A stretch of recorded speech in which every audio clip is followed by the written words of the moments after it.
अगला है most important topic. इसमें देखते हैं सीटेट के लिए, यूपीटेट के लिए सबसे महत्वपूर्ण तथ्य स्तनधारी सरीसृप और कीट के बारे में देखेंगे। स्तनधारी यानी ममल। स्तनधारी जीव वे होते हैं जो अपने बच्चों को दूध पिलाते हैं।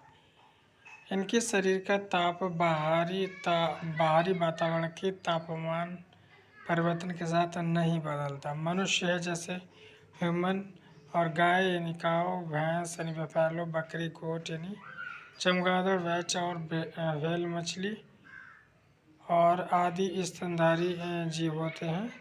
यानी जो मछली है वो भी दूध पिलाती है, व्हेल मछली, और भैंस है आदि दूध पिलाती है। यानी जितने भी स्तनधारी होते हैं वे सभी दूध पिलाते हैं। इनके शरीर का जो तापमान, शरीर का तापमान, इनके शरीर के तापमान जो ताप होता है यानी बाहरी वातावरण के तापमान का कोई प्रभाव नहीं पड़ता, यानी तापमान परिवर्तन के साथ नहीं बदलता। जैसे इसमें हमने दिखाया चित्र में, ये चमगादड़ भी दूध पिलाता है अपने बच्चे को, बकरी भी और ह्यूमन भी। आगे इसमें देखते हैं मोस्ट इम्पोर्टेंट पॉइंट। स्तनधारियों की विशेषताओं में इनके शरीर पर बाल का पाया जाना। इन स्तनधारी की पहचान है इनके शरीर पर बाल होते हैं और कान के मध्य यानी बीच भाग में 3 अस्थियों बोन्स यानी मैलियस, इनकस और स्टेपिस का पाया जाना प्रमुख है। ये जरूरी है, स्तनधारी में होती हैं। फिर आगे देखते हैं पॉइंट अगला, यदि कुछ प्रजातियों को छोड़ दें तो लगभग सभी स्तनधारी वर्ग के जंतु बच्चे देते हैं। जिन जानवरों में यह नहीं पाए जाते वे अंडे देते हैं। आगे इसमें दिया सरीसृप यानी रेप्टाइल। इस प्रजाति के प्राणी धरती पर सड़क कर चलते हैं, यानी रेंग कर चलने वाले सड़क कर चलते हैं। ये हवा में सांस लेने वाली रीढ़धारी जंतुओं का समूह है। सांप है यानी स्नेक, छिपकली यानी लिजार्ड, कछुआ यानी कर्टल, घड़ियाल, एलिगेटर और मगरमच्छ यानी क्रोकोडाइल आदि सरीसृप के उदाहरण हैं। जैसे इसमें दिखाया गया है। कीट यानी इंसेक्ट, कीटों के प्रमुख उदाहरण बिच्छू, तिलचट्टा, मधुमक्खी, मक्खी, मच्छर, तितली, चींटी यानी मधुमक्खी, रेशम का कीड़ा, ये सभी समूह के अन्य सदस्यों को गंध से ढूंढते हैं। यानी चींटी अपनी गंध छोड़ती है, गंध से जो एक चींटी दूसरी चींटी को ढूंढती है। मधुमक्खी भी एक मधुमक्खी को दूसरी मधुमक्खी को गंध से ढूंढती है। रेशम का कीड़ा भी जो कीड़ा होता है रेशम का, ये भी अपने समूह को सुगंध यानी गंध के माध्यम से ही ढूंढता है। आगे इसमें लिखा है, मैं रेशम का कीड़ा हूँ, मैं अपने मादा को उसकी गंध से कई किलोमीटर दूर से ही पहचान लेता हूँ। परजीविता और सहजीविता। परजीविता यानी वे जीव जो किसी अन्य जीव पर आश्रित होते हैं और उनसे अपना फ़ायदा उठाते हैं, और जिन जीवों पर ये आश्रित होते हैं उन्हें नुकसान पहुंचाते हैं। परजीवी जंतु कहलाते हैं, जैसे जोंक है, जीव है, अमरबेल आदि।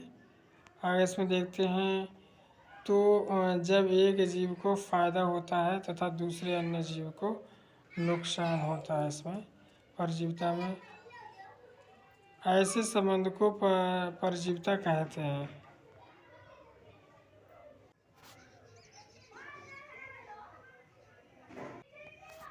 आगे इसमें दिया है सहजीविता।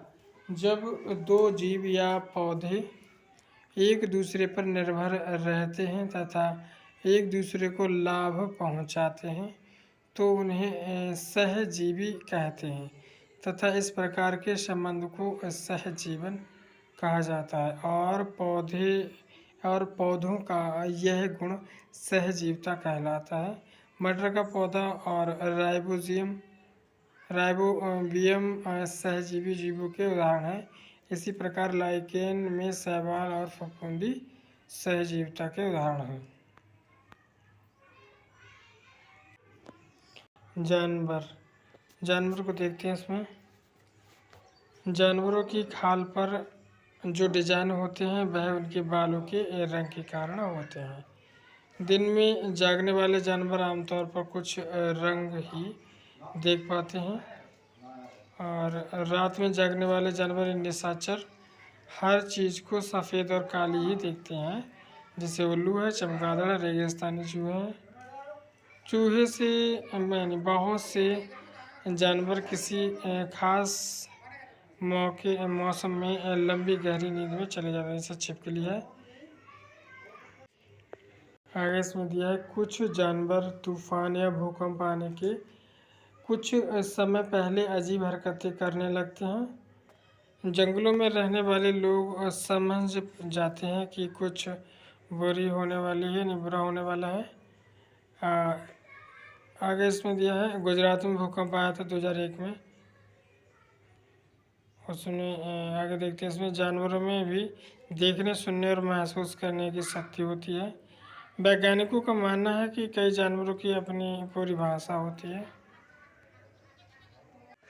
आगे इसमें दिया जिन जानवरों के बाहरी कान व शरीर पर बाल होते हैं वे बच्चे देते हैं।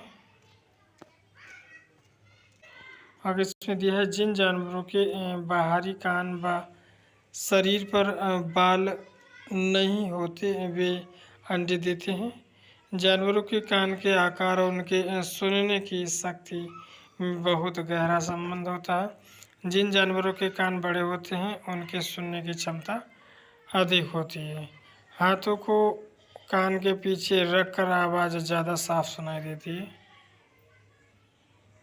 आगे इसमें दिया है जानवरों का शिकार। हाथी को उसके दांतों और गैंडों को सींग और शेर, मगरमच्छ और सांप को उनकी खाल के लिए मार दिया जाता है। और कस्तूरी हिरन यानी मिरग, कस्तूरी मिरग को थोड़ी सी खुशबू के लिए मारा जाता है। अब कहते हैं नींद की बात है। कुछ जानवरों की नींद, गाय 4 घंटे सोती है, अजगर 18 घंटा और जिराफ सोता है 2 घंटे, बिल्ली सोती 12 घंटे। ये ग्राफ दिया हुआ है। जैसे गाय 4 घंटा सोती है तो इसमें दो बने, दो एक ग्राफ 2 का है, यानी 2 दूनी 4 घंटे। आगे इसमें दिया है स्लॉथ। स्लॉथ दिखने में भालू की तरह होते हैं पर ये भालू से अलग होते हैं। स्लॉथ यानी ये दिन में करीब 17 घंटे पेड़ों से उल्टे लटक कर आराम से सोते रहते हैं। और आगे दिया है 40 वर्ष के अपने जीवन में ये सिर्फ 8 घंटे यानी 8 पेड़ों पर ही घूमते हैं। इस सप्ताह में एक बार ही शौच के लिए पेड़ से नीचे उतरते हैं। जिस पेड़ में रहते हैं उसी के पत्ते खाकर अपना पेट भरते हैं। आगे इसमें दिया बाघ। बाघ अंधेरे में हमसे 6 गुना बेहतर देख सकता है। बाघ की मूंछें हवा में हुए कंपन को भांप लेती हैं और जिससे उसे शिकार की सही स्थिति का पता चल जाता है और इससे वो अंधेरे में रास्ता ढूंढ लेता है। यानी बाघ जो होता है, बाघ अपने इलाके में मूत्र करके अपनी गंध छोड़ता है, दूसरा इस गंध को तुरंत पहचान लेता है। यानी एक बाघ दूसरे बाघ के क्षेत्र में जाता है तो वो तुरंत पहचान लेता है मूत्र के माध्यम से। आगे इसमें दिया है बाघ के अनुसार जो बाघ होता है, बाघ मौके के अनुसार अपनी आवाज़ को बदलता रहता है। बाघ जो है, बाघ का गुर्राना 3 किलोमीटर दूर तक सुना जा सकता है। बाघ के दोनों कान बाहर की आवाज़ इकट्ठा करने के लिए अलग अलग दिशाओं में बहुत ज़्यादा घूम भी जाते हैं।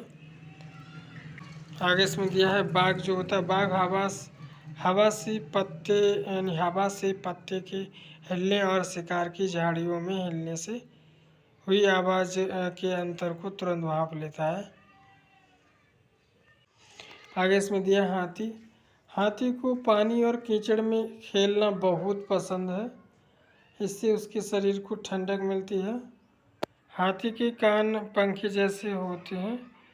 गर्मी लगने पर हाथी अपने कान यानी हिलाकर हवा करता है। आगे दिया है 3 महीने का हाथी 200 किलोग्राम वजन का होता है। इसमें दिया है एक बड़ा हाथी दिन में 100 किलोग्राम से ज़्यादा पत्ते और झाड़ियाँ खा लेता है। हाथी बहुत कम आराम करता है और एक दिन में केवल 2 से 4 घंटे सोता है। आगे इसमें दिया हाथी परेशानी आने पर एक दूसरे की मदद करते हैं। आगे इसमें दिया हाथियों के झुंड में केवल हथनियाँ और बच्चे ही रहते हैं। आगे दिया है इस झुंड में 10 या 12 हथनी और बाकी बच्चे होते हैं। झुंड की सबसे बुजुर्ग हथनी ही पूरे झुंड की नेता होती है।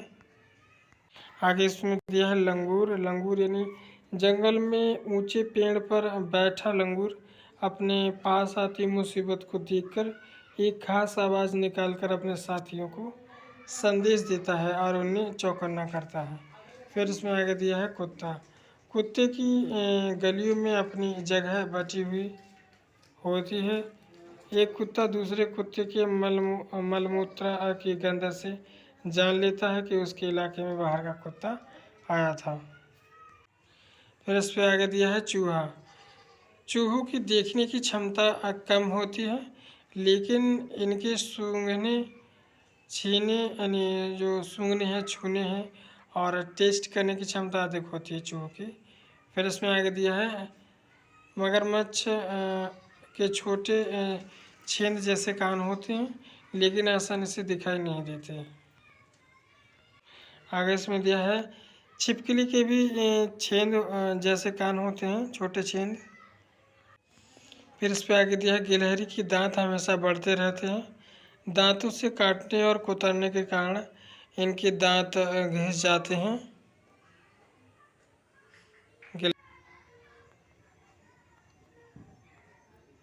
आगे इसमें दिया है बिल्ली। बिल्ली के दांत नुकीले होते हैं जो मांस के फाड़ने और काटने में काम आते हैं।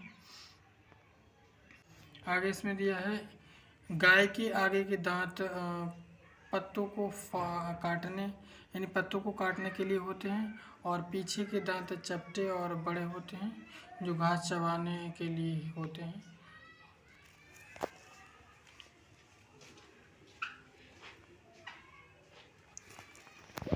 बार्ली जनजाति बार्ली कला के लिए फेमस है जो गाय के गोबर और मिट्टी से बनाई जाती है। आगे इसमें दिया है सांप। हमारे देश में केवल 4 तरह के ही जहरीले सांप होते हैं। इनके नाम है नाग, करैत, दुबैया तथा अफाई। जब सांप किसी को काटता है तो उसके 2 खोखले जहर वाले दांतों से उस व्यक्ति के शरीर में जहर चला जाता है। फिर इस पे आगे दिया है इस जहर से बचने के लिए उस व्यक्ति को सीरम नाम की दवाई दी जाती है जो सांप के जहर से बनाई जाती है। फिर इसमें आगे दिया सांप के दांत नुकीले होते हैं, लेकिन वह अपने शिकार को दबाकर नहीं बल्कि पूरा निगल जाता है। आगे इसमें दिया सांप के बाहरी कान नहीं होते, वह जमीन पर हुए कंपन को ही सुन पाता है। सपेरों को कालबेलिया भी कहते हैं। कालबेलिया नाच में सांप जैसी मुद्राएं होती हैं। सांप खेतों में फसलों को चूहे से बचाने में मदद करता है। सांप सुन नहीं पाते, वे केवल बीन के हिलने से उसके अनुसार अपना सिर हिलाते हैं, जिसे लोग नाचना कहते हैं। केंचुआ जमीन में छेद बनाकर मिट्टी को मुलायम कर देता है। जमीन को इन छेदों से हवा और पानी मिल जाता है। केंचुआ मृत पत्तियों और पौधों को खाते और इनके मल से जमीन उपजाऊ बनती है। केंचुओं को किसानों का मित्र माना जाता है। आगे दिया है वर्मी कंपोस्ट को वर्मी कल्चर या केंचुआ पालन भी कहा जाता है।